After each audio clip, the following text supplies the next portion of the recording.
People will do things that cause disruption in their health, and then they'll do the thing to counterbalance it instead of getting rid of the root cause that's causing the issue. Kind of the marketing that's been going on with pharmaceuticals is like, oh, take this pill for this, and then take this one for this, and then you're going to experience this, so let's take this one. Welcome back to the Everything's Energy Show, and today, my friends, we are diving into something very nuanced and probably quite interesting to most people, the idea of endocrine disruption or hormone dysregulation. Now, I'm Roland. I have my co-host with me. We have Mela and we have Marino. How you guys doing today? Good. Nice to see you today. Nice to be here. Now, May, this is a topic that's kind of close to your heart because you've been very interested for this for years in terms of the idea of endocrine disruption. Like, what have you learned along the process of endocrine disruption, and maybe introduce what it is? So obviously I'm a human being. I'm a female. I live on this planet. And I have a lot of friends that have had a lot of health issues. So it's something that I've found is interesting as a younger person, as in my 20s, and you have people that are already experiencing fertility issues and things of that nature. And you go, well, why is this? What is the root cause of everything that they're going on with? Because, diet is something that can factor in, but we know it's a lot more intense than that. And then it's not just in your fertility years, it then follows you into perimenopause and menopausal years and beyond potentially. Or maybe it doesn't really affect you, but it affects your next generation. So it's just really kind of thinking about why are things like testosterone levels far lower now in the past 20 years to 50 years than they were previously without much else changing. I've heard that the testosterone level of a healthy man today is something like 20-30% of what their grandfather or their grandfather's generation was. Caught my eye because it wasn't anecdotal. It was like, oh, my friends are having problems. So yeah, it's this bigger thing than just individuals having these issues. The proof is in the pudding, and there's certain things that are allowed here that are banned in other countries. So where are these found? You mentioned pesticides. Is there a whole slew of different channels that we're exposed to? There are a lot of different pesticides that we use here in the U.S. And I think that's a limiting way to look at it because endocrine disruptors that's just one thing. Eating organic is one way to limit those. Drinking out of plastic is another way. They've even shown, in pregnant women, those that were drinking out of plastic water bottles, or that's why people are BPA free, right? That's why that's important. Not microwaving plastic things, the off-gassing. So there's a lot of various things, even what you wear, what kind of perfume you use or cologne, skin, what you're putting on your skin is just as important as what you're putting in your body.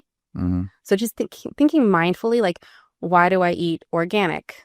It's not just because it's trendy or healthy. There's a practical application there. And why do I consume or use products that are maybe made in France with higher regulations than those made in China? That there's not a lot of oversight of what's, the chemicals that are used. Yeah. And so the hormones that are affected, are they just specifically testosterone and estrogen, or is there we're talking about all hormones in the human body? Usually they're looking at all hormones. They are tied in with one another. So if you're looking at your testosterone levels being high or your estrogen levels being high, it might be because your progesterone is off. So things become out of whack for that reason. So just thinking things holistically, they're always interconnected. Everything your body is. Well, you said something there that's quite interesting. I think this might be an opportunity to explain something. So when people think endocrine, they think hormone, and a hormone is part of an endocrine system. But endocrine just basically means something being shot out of a gland or an organ, put into the body. So all hormones are chemical messengers. And the chemical messenger is just exerting an effect. So when you hit puberty, when your voice dropped and you got all awkward and you tried to go to the girl and went, hi, voice cracked. That's the effects of testosterone changing you from a boy into a man. A female has their own version of that. And to be more clear, caffeine even is an endocrine disruptor because it affects your cortisol levels. So just don't think of not all endocrine disruptors are evil, but oftentimes, let's just say if you're trying to be pregnant or stay pregnant. That's why they tell you to avoid certain things, right? Okay, so basically what you're saying is the whole process of these endocrine disruptors, the things that are influencing our body's inability to communicate with ourselves, are causing these physiologic problems. And they're multifactorial. So some of them could be pesticide-driven foods we eat. Some of them, it sounds like you're saying, could be chemicals being absorbed through application of skincare, aerosols, things that you're taking in. Yeah, even things as far as dryer sheets, the things like cleaning products, household things of that nature.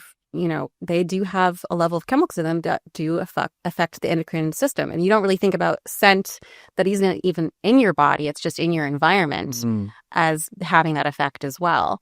So just being very mindful. It's not like you have to go, oh, only essential oils, but just thinking about, okay, is the risk worth the reward here to use the typical household named items that you're thinking? Clorox or anything that you find in like a Walmart and some relatively I would say simple majority. They do pharmacy. Sometimes. I've seen even in Target where they have unscented or more natural brands. They tend to be a smidge more expensive sometimes, but not always.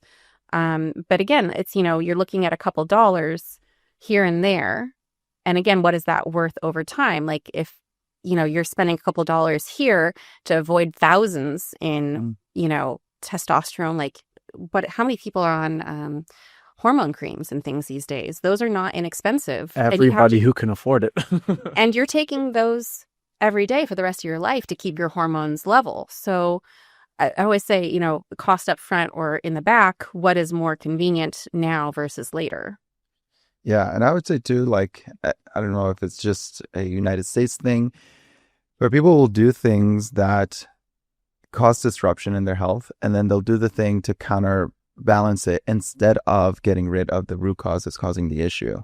And it's kind of the marketing that's been going on with the pharmaceuticals is like, oh, take this pill for this, and then take this one for this, and then you're going to experience this, so just take this one.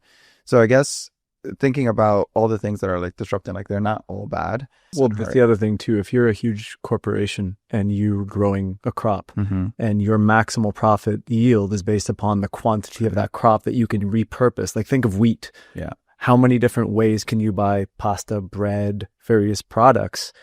And if there's a pest or a series of insects decimating your crop, the best strategy is, well, let's put something on that's really toxic for them so they will never come near this.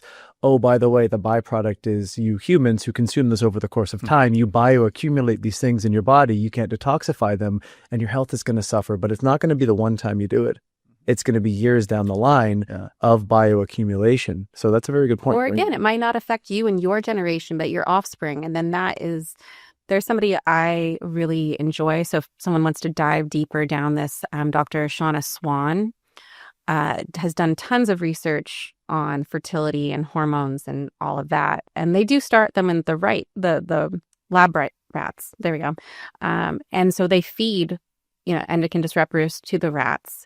And usually the parents are fine, but it's in the offspring that you notice the changes. And you can change it even from birth. There's a specific window. Specifically, I think in the first trimester of when the fetus is developing, where if the hormones are disrupted specifically, that shows, and it's a lifelong thing. And I can tell even just from physicality from birth that this child or fetus had that disruption because of XYZ. So if they can see that too, that same physicality is present in the adult, and that lowers testosterone, it lowers fertility rates. So, and it takes about 2 generations again for that to reverse, assuming you can even reproduce. Yeah. We're so early in that. And I like adding more weight to studies like that, because we look at these like major corporations that are profiting based on the yield of the crops that they're getting. When you look at these studies and they're like, oh, we don't find a correlation, just like I don't believe you. Well, who's doing the study is Right. always the question. Yeah. Is it third party? Is it independent? And this happens, I think, a lot over various industries. I think you're taught in high school critical thinking, supposedly, and you're always saying, oh, look at the study. What Did they show all the results? Did they just give you a snapshot? Was it curated to an extent, or was it honest? Yeah. Because sometimes they're trying to make something look significant, it's not, and vice versa. Yeah. I'm curious for the, we talk about like fertility, which is like important, especially if you're trying to have children, but some people aren't. What effects do the disruptors have, or just like having well-balanced hormones have like on your mental health and the way that you think and process information and live your life? Do you want to? I think this one's good for you. I could take a crack. So, I mean, when it comes to the effect the hormone has, there's a primary characteristic and there's like a secondary characteristic. So let's use testosterone, for example. So testosterone in men, higher testosterone is more so correlated with courageous behavior. So it could affect someone's personality in a negative way, but there's also this stigma that, testosterone gives someone roid rage. So it amplifies more of what your innate personality has in the context of how it influences your behavior. So endocrine disruption for a male causing high estrogen and low testosterone, they may take on a different archetype of behavior. Estrogen has a very important effect in the brain, which is actually communication, critical thinking, awareness of empathy and understanding with people. So if someone has extremely high estrogen, they might actually become more empathic, or they may become more easily emotive, and that might actually be a hard thing to manage. So these endocrine disrupting things will cause physical effects, which, in men, high estrogen usually causes more accumulation of body fat, lower muscle mass. Women who have higher testosterone levels tend to have more fake hair, and they usually are stronger in the gym, and they actually, I remember someone telling me the correlations of a study where they looked at female CEOs, and the ones who were the most successful typically had higher levels of testosterone because it adds a more masculine character trait to their well-being. So that's going to be something that's going to be physical and mental. If the hormones in the body are out of whack, the body in and of itself is out of whack. What I mean by that is if the body's trying to communicate with itself and it can't regulate, then over time, the physical aspects, the mental aspects, the emotional aspects of the body are not going to be able to self-regulate without actually working on strategies for self-regulation, stuff you're into, managing emotions, critical thinking, but you also have to work on detoxifying the body, improving overall health and vitality of cellular communication. Which is why when a lot of people jump in the EESystem and they detox, they experience the shift of things in relationship to the health. One of those shifts is probably the normalization of systemic hormone levels. It does occur. And I think even with just cleansing the bowels, it helps with absorption of nutrients again, which I think that on a simple level, like there's so many different ways you can look at things. And again, you have to look at the whole body and the whole system, not just one area, but to look at the whole body, you have to understand the parts that make it up. Yeah. In terms of kind of analyzing your hormones, I know that there's a lot of tests out there. And I remember when we were talking about the gut and you had shared kind of your analysis of like, well, you can get a test for your gut today, but then tomorrow you may change up your diet and now that you can throw a test out the window. Is it the same for hormones? That's a great question. So yes and no. So here's the wonderful part about hormone testing. If you understand what you're testing, you can get a good snapshot more deeply than a stool test. Because, you're only assessing poop and that's how the lab's going to dissect it. So there's total hormone levels, and then there's what's bioavailable, what your body can use, and then there's what's bound. So, for example, if you want to look at testosterone levels, if you're running a blood test and you're someone who's doing hormone balancing therapy, and you just look at your total testosterone, it may be 300, like, oh my God, that's low. But your free testosterone might be okay. So you can dive deeper into the data to understand the relationships with hormones relative to blood testing, urine testing, and saliva testing. Okay. However, any test is a snapshot in time. And I know what some guys will do when it comes to hormone replacement is they'll purposely stop sleeping well. They'll eat like crap. They'll stress themselves out for 5 days. They'll go to the doctor. They get a blood test. And the doctor's like, your testosterone levels suck. They're like, oh my God, this is my answer. They just want to be candidates for hormone replacement therapy. So a test has value. If we want to be scientifically more rigorous, testing over the course of time before you initiate a hormone replacement therapy protocol would be a good idea, because hormones are high-risk molecules. What I mean by that is they have such a strong biological influence that if you are abusing testosterone as a man, for example, you can really impact your cardiovascular health negatively.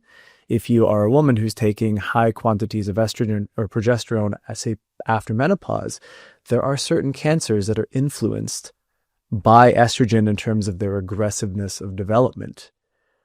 So if you're not gathering the data properly, you may be doing someone a disservice if you're just processing people like an assembly line. And if you are doing these things, you have to be checking on a regular basis to make sure that your body's not auto-regulating in a way that you can't predict, because then you have to adjust dosages. Okay. But I hope that answers the question. Yeah, no, point. absolutely. Yes, you can get better data, you can get more valid data, but it's still not a complete picture, because if you're making your entirety of decision off of a moment in time, let's hope you got it right. And Well, I know I did do a test previously, but they didn't tell me when I should be taking that test. So I took it at a time during my 30-day cycle where I probably shouldn't have, because it doesn't give the best possible reading for what's accurate. So your outcome was skewed. It was. So they were making assumptions based off of, and I didn't really like that. So if you do that, do ask, okay, how many days before or after is the ideal window to schedule said blood drawing? Because no one wants to redo that. They don't have to.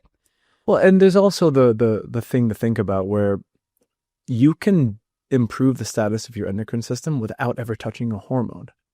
And I think maybe it's a good idea to round out, like, from a lifestyle perspective, what are some of the best strategies? Let's say someone's like, okay, I think I have endocrine disruption, or this is something that's resonating with me.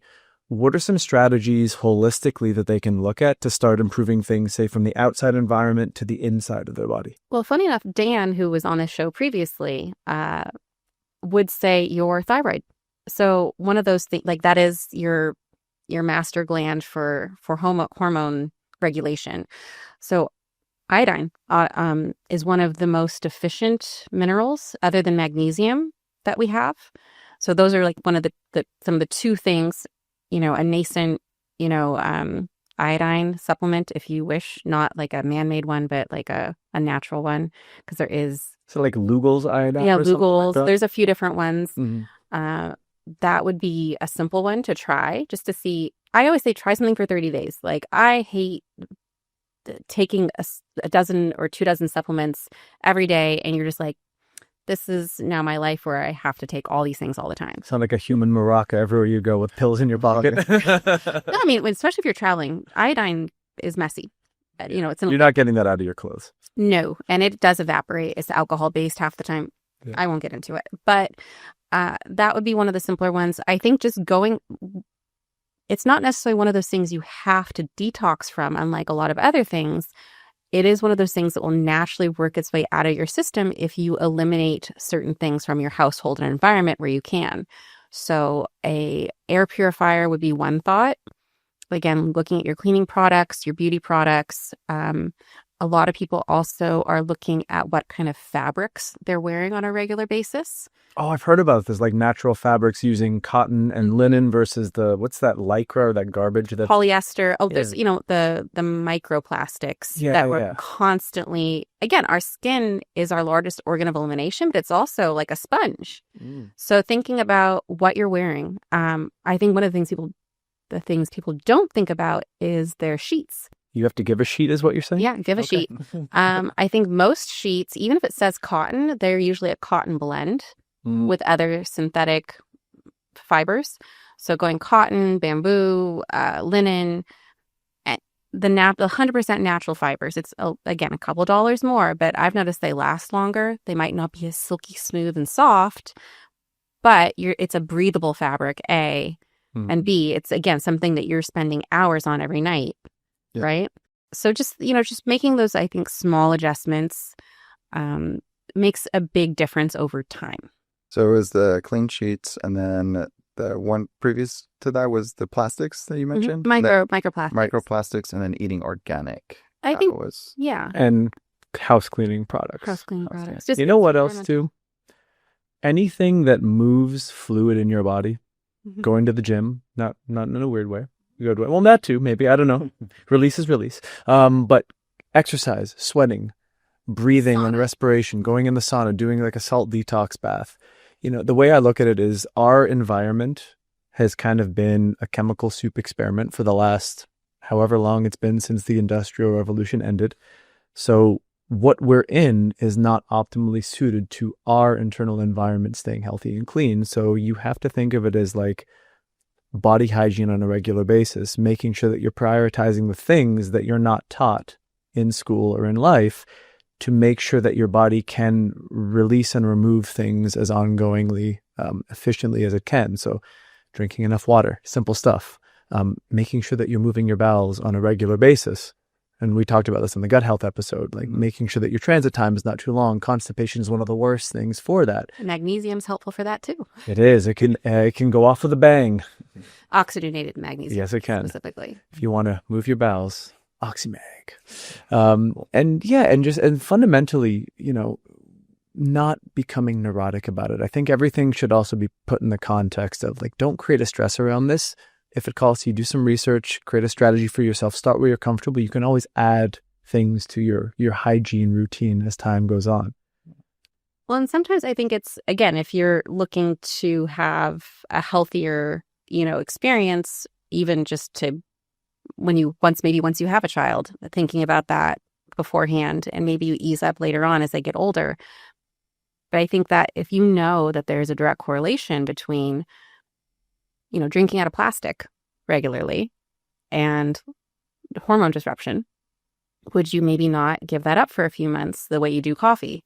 I mean, there's a lot of options these days for carriers, whether it's copper or ceramic, metal, glass. You do have, everyone has their Stanleys these days, right?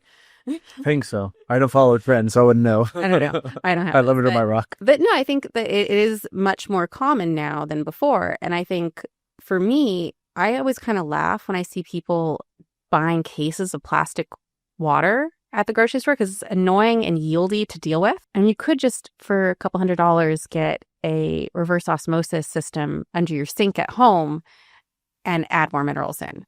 Do you get what I'm saying? Like, it's a little bit more upfront, obviously, $250, but how much money are you spending every year on these cases of water, and how much of a hassle is that to deal with? Yeah. And then just the implications on your health. I mean, we objectively know that and more and more research is coming out, these microplastics, and it's kind of common sense. It's like this plastic's made out of an oil, and if you heat it up, it's going to leak and you're going to ingest it. And plastic is not good for us. It gets hot in Vegas last time I checked too. It doesn't taste better. I feel like water in glass. So much better. Water in plastic's disgusting. It's horrible. Yeah. All right, guys. I mean, I think that's a great place to end. Practical, actionable. Any final thoughts when it comes to endocrine disruption? Yeah, again, I think what you think, don't overstress it, overthink about it, but just remembering, like, the more you vote with what you buy, the more options there are, and usually the more affordable it becomes over time.